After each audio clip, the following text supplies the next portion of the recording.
Welcome to Not Milk Never Milk. Subscribe if you're lactose intolerant. In this video, I will explain how to use Ventoy with Linux Mint.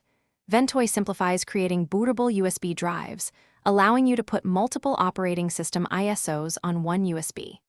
Linux Mint is a popular, user-friendly operating system, perfect for beginners and experienced users alike.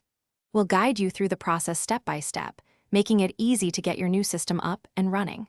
Let's dive in and get started with the setup. Before we install Ventoy, it's crucial to prepare your USB drive. First, ensure you back up any important data, as the process will erase everything on the drive. We recommend using a USB drive of at least 8 GB to comfortably hold the Linux Mint ISO. Ventoy will format the entire drive, so double-check you've selected the correct one. This preparation ensures a smooth installation. Now, let's get Ventoy onto your USB drive. Begin by downloading the Ventoy application specifically for Linux from their official website. Once downloaded, extract the files and run the Ventoy installation script, pointing it to your prepared USB drive. After Ventoy is successfully installed, simply copy your Linux Mint ISO file directly to the Ventoy drive. No need to extract it, just drag and drop.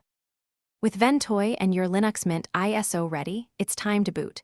Restart your computer and enter the boot menu, typically by pressing a function key like F2 or F12. Select your Ventoy USB drive to boot from it. Once the Ventoy menu appears, choose your Linux Mint ISO to start the installation process. Follow the on-screen prompts to install Linux Mint. Once Linux Mint is installed, you're all set. Before you go, remember that life's too short for a stinky car. Grab Little Tree's Black Ice.